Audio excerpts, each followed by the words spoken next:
Welcome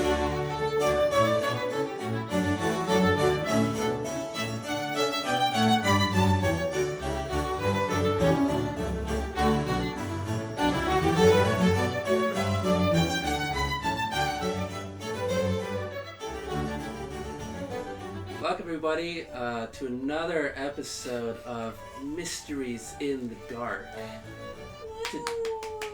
Thank you. Today we have a very special guest on our show. Does not speak English, and we actually need a translator. Tony is our translator. Thank you very much, Tony. You're welcome. Yeah, well, to our guest, tell us your name. Oju. His name is Oju. Oju. No. Oh wait a minute. I have to translate that first. Okay. Vuju. George Fabric. His name is George Fabric. George Fabric, yes. George Fabric, you're very interesting because of the place that you come from. Can you tell us something about, where you're from and, yeah. Blajuzo. The walls of the Maisenbof. The Jush. Zivergazibin is op naast die kaartemana. In een masniega, Robert in the fast nu. Nu, he brush. He says that he's from a land of vast oceans. And if you go down far enough into the ocean, you will go to his house. So, your house is deep in a hole under the ocean? Oh, nice thing. No, nicer was no kunnen.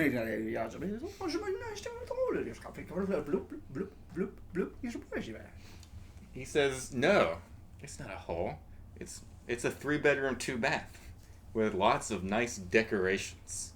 Oh, okay. Does it keep the water out, or is it full of water?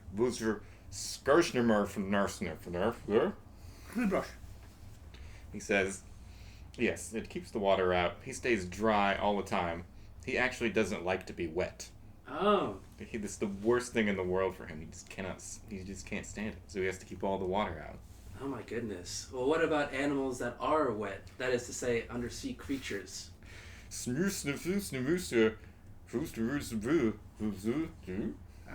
Rijksniveau. Ik kan er snogen was hier. Ik kan snogen react. Ik kan snogen react right now. Ik kan repos. Ik repos. Ik kan dash. He says if he catches one of those fish even hanging around, he's going to kill it and have himself a nice fish dinner.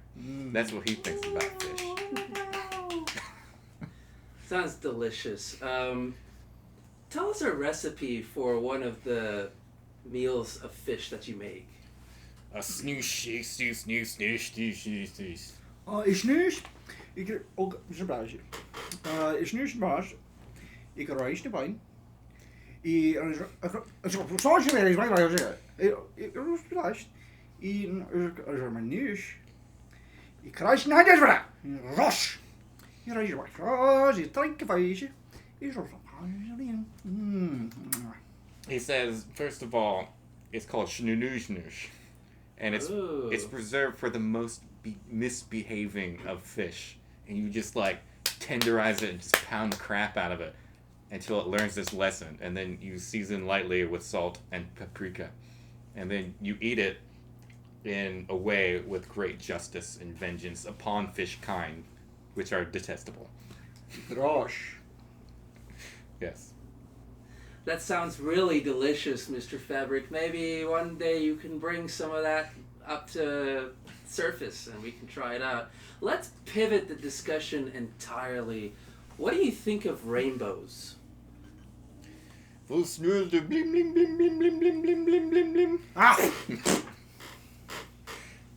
says he hates rainbows possibly even more than fish. But why would you hate a rainbow? It's just refraction of light. Many people find rainbows to be very beautiful.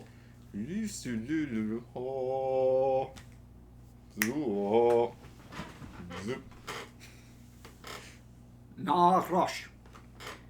Ik reis niet man. Reis maar snel. Wat is? Ja, wie is er? He says he understands why you would think that because you're a surface person. And maybe there's just too big of a cultural divide to really explain his hatred for rainbows, but he assures you that it is absolutely sincerely held. I suppose there might be some cultural differences there. Maybe one day I might unappreciate rainbows as much as you do if I lived undersea for so long. Mr. Fabric, when was the last time you were afraid?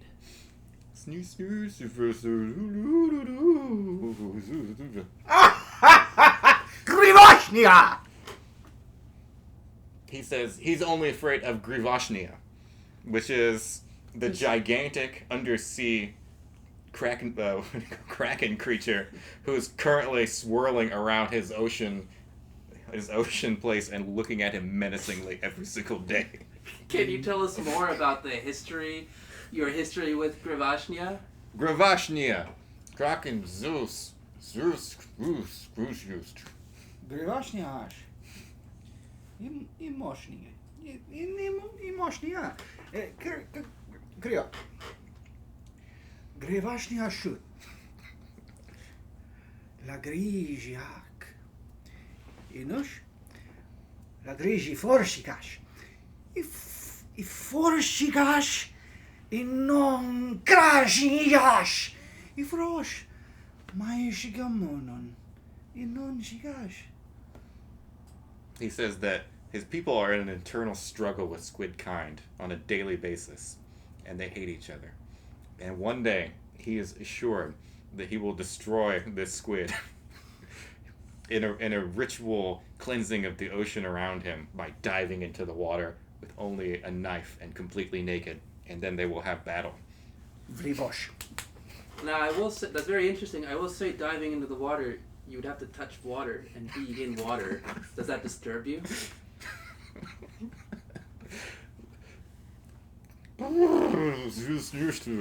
Splash, splash. En mensen, ik was nager. Je snoog, je zoek, je maar je kaas, een vraagje. He says, I drink water every day, and my body is 90% water. So, Maria's. oh, I'm sorry, 95% water. So he will tolerate this slight discomfort in order to kill his mortal enemy God. and show his manliness. Well, that sounds great. I guess one more question is, what's holding you up, man? Man?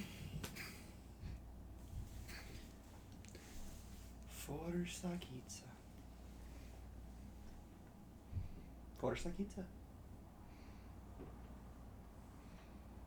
He says he's hungry.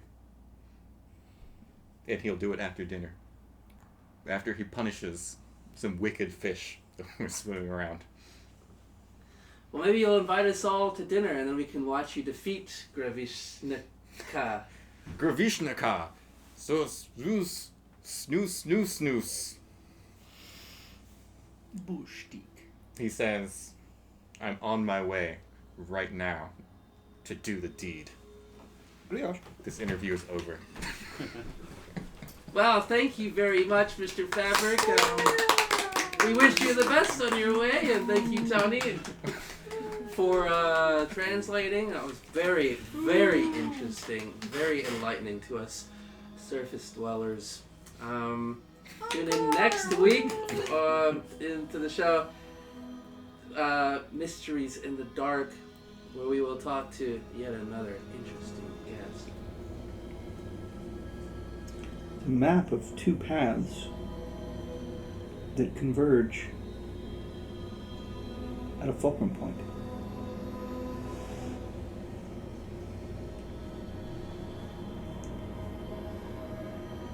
It was a vast, pale, cold desert.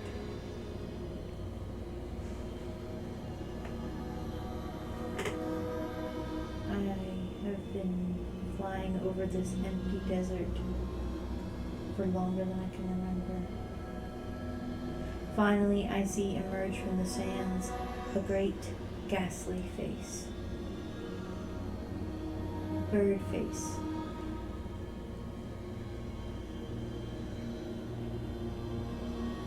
He sticks his beak in a giant urn covered with flower motifs. Gotta look down, huh? Where are you looking? Perfect.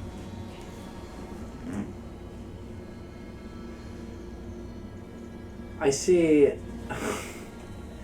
pair of testicles hanging from a floating breast. And it is floating above me and kind of at the same speed that I'm flying at. And then it descends suddenly. The testes drop. And down to the ground, where there is a phallic object in the shape of a microphone. It's a skyscraper, really. And in it are millions of tiny little winged beings waiting to watch the descent of not only the great testes, but also the great black hole.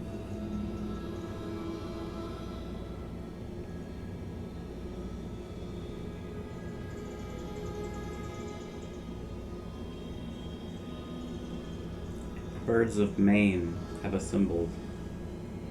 They are orbiting around this structure. And they have the sun in their mouth.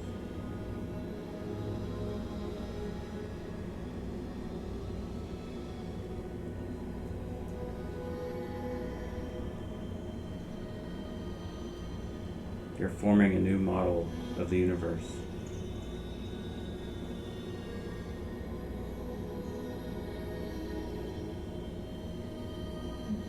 It's a little worm-like flagellate.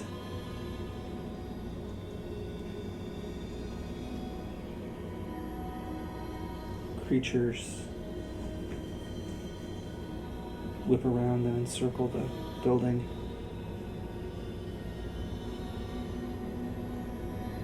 And burrow into the ground.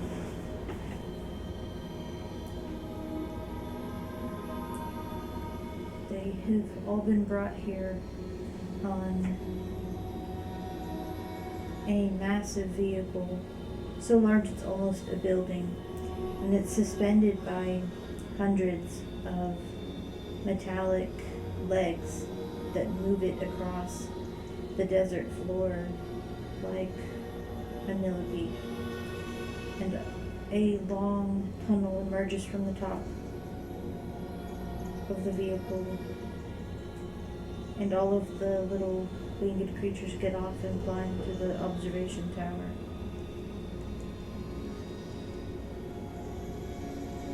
From the observation tower, they can see the sky is as red as blood. And a big white eye is staring down. From this eye, brown hair emerges.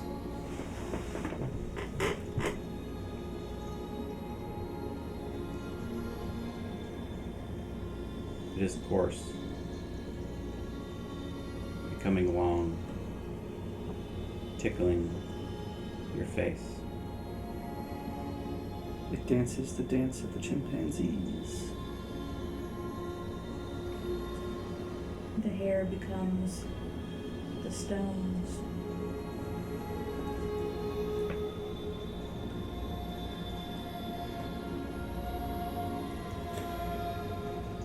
One of these stones looks like an olive.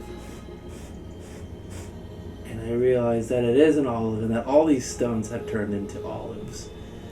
And they look like eyes.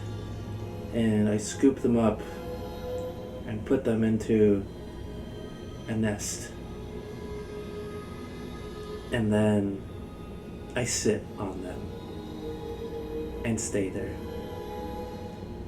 for about a month.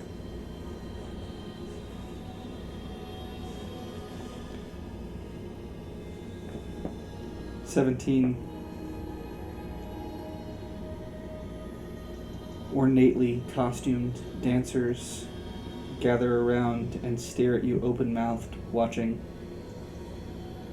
as you incubate the eggs. As you sit, the eggs have plenty of time to make their way up into and through your rectum, through your digestive tract, through all the lengths of intestines, into your belly. You become big-bellied, incubating them inside your person. When the time comes, your belly will split open, and a nest will be revealed. Nest which harbors bright green leaves that shed light from their pores.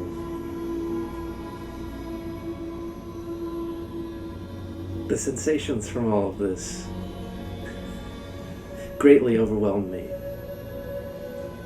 But I realize that off in the distance, a zebra approaches me. I can't tell the expression on the zebra's face because of all the black and white mixed together. My eyes can't comprehend it. But there's a feeling there, like the feeling you get when you look into an orb of glass and see something in the distance.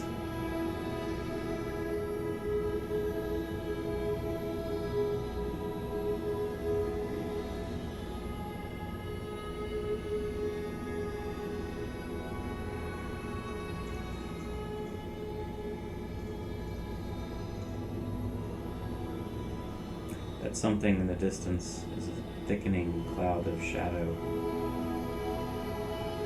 It is running towards you with its little slimy legs. He whispers.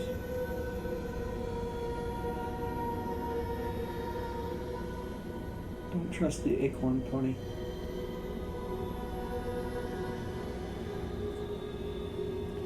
Don't trust the empty rectangles in the sand.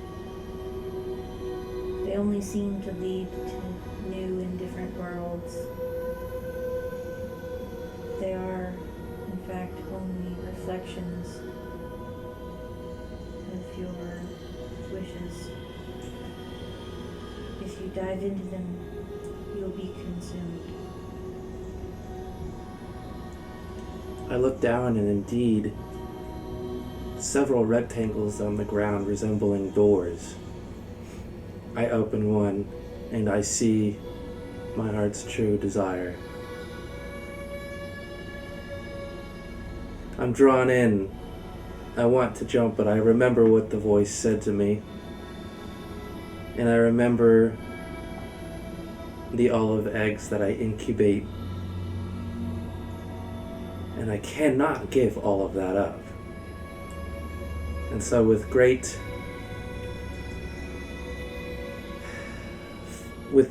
hesitancy,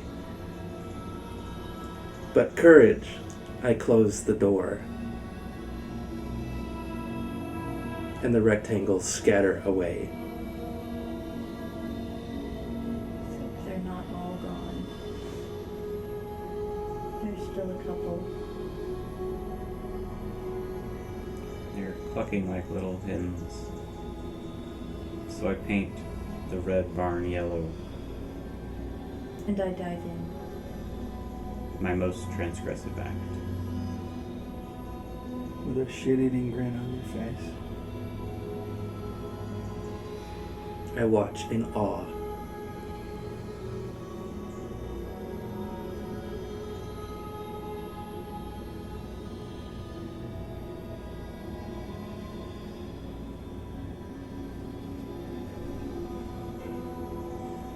Every teardrop, every raindrop is now an egg. As it hits the ground, it cracks open, and I see something very strange.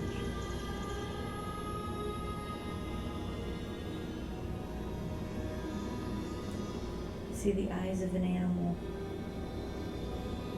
staring out at me through the cracks in the universe.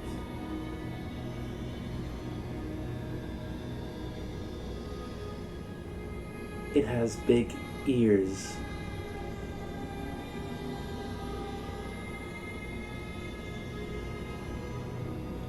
It looks at you like it knows the answer to a question you haven't remembered to ask.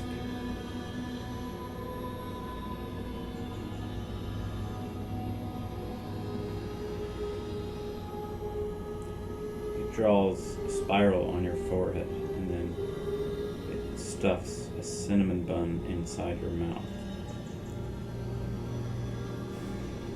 And it knows you. It knows you because it is not you.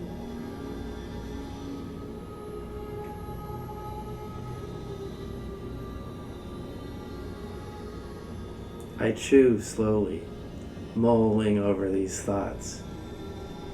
My lack of knowledge in myself that this other being possesses. And then I swallow.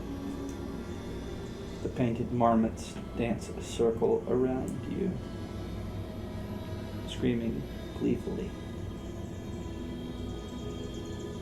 The jesters hold up miniaturized versions of themselves, smiling, tittering. You're very funny.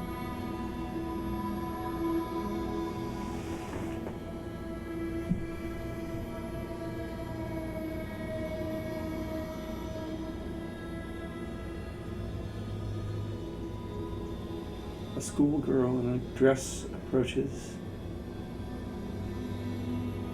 and says, "Shall we play the same game again tomorrow?"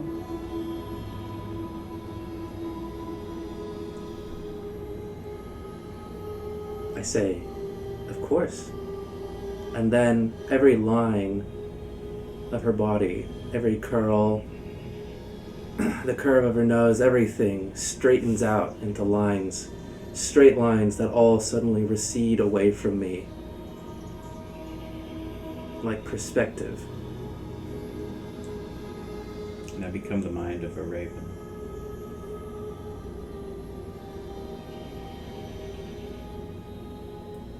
I become food for the gods. I realized I was once a bird call, and am no more.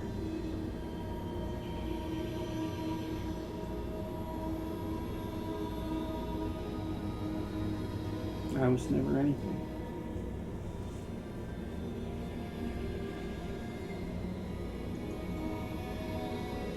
And in this, I take comfort.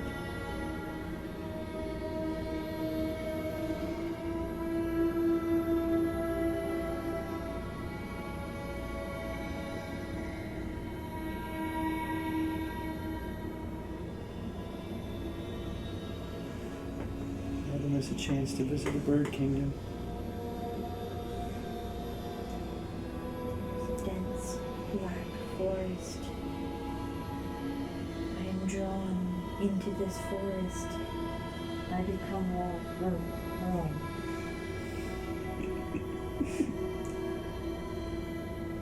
I become torn to pieces, bitten, mauled, maimed. The forest becomes white.